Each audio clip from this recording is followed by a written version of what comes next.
everyone. Today we're going to embark on a journey through time, exploring the fascinating and often challenging history of modern Guatemala. From its declaration of independence to the complex events shaping it today, Guatemala's story is a powerful testament to the resilience of a nation and its people. So let's dive in. The birth of a nation, independence and early struggles, 1821 to 1944. Our story begins in 1821, when Guatemala, like many other Central American nations, declared its independence from Spain. This wasn't a sudden unified uprising, but rather a gradual process. Initially, Guatemala joined the First Mexican Empire in 1822, before becoming part of the Federal Republic of Central America in 1823, alongside countries like El Salvador, Honduras, Nicaragua, and Costa Rica. However, this federation was short-lived, and by 1841, Guatemala emerged as a fully independent and sovereign nation. The early years of independence were marked by political instability and a struggle for identity. Two major political factions emerged: the conservatives and the liberals. The conservatives, often backed by the clergy and landowners, favored a strong central government and traditional social structures. A key figure in this period was Rafael Carrera, a peasant of mixed Spanish and indigenous ancestry, who led a significant uprising and effectively became the military leader of the state in 1838. He dominated Guatemalan politics until his death in 1865, promoting conservative policies and restoring the church's influence. In contrast, the liberals advocated for reforms, including separation of church and state, public education, and economic modernization. In 1871, the Liberal Revolution, led by Miguel Garcia Granados and Justo Rufino Barrios, overthrew the conservative government. Barrios, known as the Reformer, served as president from 1873 to 1885. He introduced sweeping changes, including freedom of religion and compulsory education. However, his era also saw the confiscation of church lands and the implementation of the regulations governing day laborers, which forced indigenous Maya into seasonal labor on coffee plantations, profoundly impacting their way of life. The late 19th and early 20th centuries saw a series of authoritarian rulers, often serving the interests of a wealthy elite and foreign corporations. One such figure was Manuel Estrada Cabrera, who ruled from 1898 to 1920. During his presidency, the U.S.-owned United Fruit Company gained significant influence, dominating banana production and exerting considerable sway over Guatemalan government policy. This period cemented a pattern where foreign economic interests played a large role in Guatemala's internal affairs. Another notable dictator was Jorge Ubico, who ruled with an iron fist from 1931 to 1944.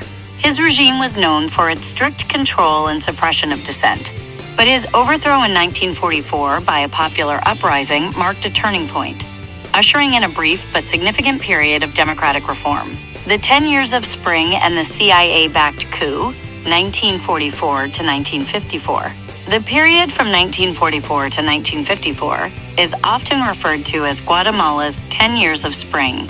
It was a time of unprecedented democratic advancements and social reforms. Juan José Arevalo, elected president in 1945, introduced Social Security, labor laws, and promoted greater educational opportunities. His successor, Jacobo Arbenz Guzman, elected in 1951, deepened these reforms, making agrarian reform the central project of his administration. He aimed to redistribute large tracts of uncultivated land, from large estates to landless peasants, a move that directly challenged the interests of the powerful United Fruit Company, which owned vast amounts of land in Guatemala, much of it unused. This progressive era, however, was viewed with alarm by the United States, especially amidst the Cold War. The U.S. government, fueled by anti-communist sentiment and the lobbying efforts of the United Fruit Company, orchestrated a CIA-backed coup d'etat in 1954. Colonel Carlos Castillo Armas led the invasion, and Arbenz was forced to resign. This event tragically cut short Guatemala's democratic experiment and plunged the country into decades of instability and violence. The Long Night, the Guatemalan Civil War, 1960 to 1996. The 1954 coup ushered in a long and brutal period of military rule and civil conflict. The Guatemalan Civil War, which lasted for 36 years from 1960 to 1996, pitted the government, supported by the United States, against various left-wing guerrilla groups.